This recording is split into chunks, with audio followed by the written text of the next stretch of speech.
Hello, ರಮೇಶನ್ ಮನೇಲಿರೋ ಕೋಳಿ ಸುರೇಶನ್ ಮನೆಗೆ ಹೋಗ್ಬಿಟ್ಟು ಮೊಟ್ಟೆ ಇಕ್ಕುತ್ತೆ. ಇವಾಗ ಮೊಟ್ಟೆ ಯಾರ್ದು ಅಂತ ಹೇಳಪ್ಪ. ಮೊಟ್ಟೆ ಈಗ ಸುರೇಶನ್, ಯಾಕಂದ್ರೆ ಕೋಳಿ ಸುರೇಶನ್ ಮನೇಲಿ ಬಂದಿರ್ತಲ್ಲ, ಯಾರ ಮನೇಲಿ ಬಂದ್ ಮೊಟ್ಟೆ ಇಡುತ್ತೋ ಅವ್ರದೇ ಮೊಟ್ಟೆ. ಇಲ್ಲ ಲೇ, ಇಲ್ವಾ? ಮತ್ತಿನ್ಯಾರ್ದು ಮೊಟ್ಟೆ? ಕೋಳಿದಲ್ಲಿ. ಈಗ ಒಂದ್ ಆನೆ ಈಜಾಡಕ್ ಕೆರೆ ಒಳಗ್ ಹೋಗುತ್ತೆ, ಆಚೆ ಹೆಂಗ್ ಬರುತ್ತೆ? ಹೆಂಗ್ ಬರುತ್ತೆ? ಹೆಂಗ್ ಹೋಗಿರುತ್ತೋ ಹಂಗೆ ವಾಪಸ್ ಬರುತ್ತೆ. ಇಲ್ಲ ಲೇ, ಮತ್ತೆ ಯಾವ ಆಗ್ಬಿಟ್ಟು ಆಚೆ ಬರುತ್ತಲೇ? ಹೊಟ್ಟೆ ಎಷ್ಟು ಉರ್ಸ್ತಾವ್ರೋ ಆ ಭಗವತ್ನ ನೋಡಿದ್ರೆ. ಒಬ್ಬ ಹುಡುಗ ಪ್ರತಿ ವರ್ಷ ಅವ್ನ್ ಬರ್ತಡೆಗೆ ಉಂಡಿಗೆ ₹1 ಆಗ್ತಿದ್ನಂತೆ. 60 ವರ್ಷ ಆದ್ಮೇಲೆ ನೋಡಿದ್ರೆ ಅದ್ರಲ್ಲಿ ಬರೀ ₹12 ಐತಂತೆ. ಹೆಂಗೆ ಅಂದ್ರೆ ಅವ್ನ್ ಯಾರ ಚಪ್ಪಲಿ ಇರ್ತಾನೆ ಎತ್ಕೊಂಡಿರ್ತಾನೆ. ಇಲ್ಲ ಲೇ, ಮತ್ತೆ ಅವ್ನ್ ಬರ್ತಡೆ ಫೆಬ್ರವರಿ 29 ಇತ್ಲೇ. ನನ್ನ ಮಕ್ಕಳು ಒಂದೊಂದಲ್ಲ.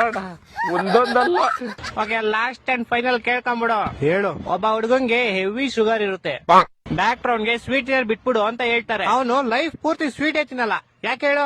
ಇದಕ್ಕೂ ಯಾವ್ದೋ ಉಲ್ಟಾ ಸೀದಾ ಆನ್ಸರ್ ಇರುತ್ತೆ ಪಕ್ಕ. ಯಾಕಂದ್ರೆ ಅವ್ನ್ಗೆ ನಾನ್ ಹೇಳ್ತೀನಿ ಕೇಳು. ಹೇಳು. ಯಾಕಂದ್ರೆ ಆವಾಗ್ಲೇ ಹೇಳದ್ನಲ್ಲ, ಅವ್ನಿಗೆ ಶುಗರ್ ಇರುತ್ತೆ, ಡಾಕ್ಟರ್ ಹೇಳ್ತಾರೆ ಅದಕ್ಕೆ. ಹೊಟ್ಟೆ ಎಷ್ಟು ಉರ್ಸ್ತಾವ್ರೋ ಆ ಭಗವತ್ನ ನೋಡಿದ್ರೆ.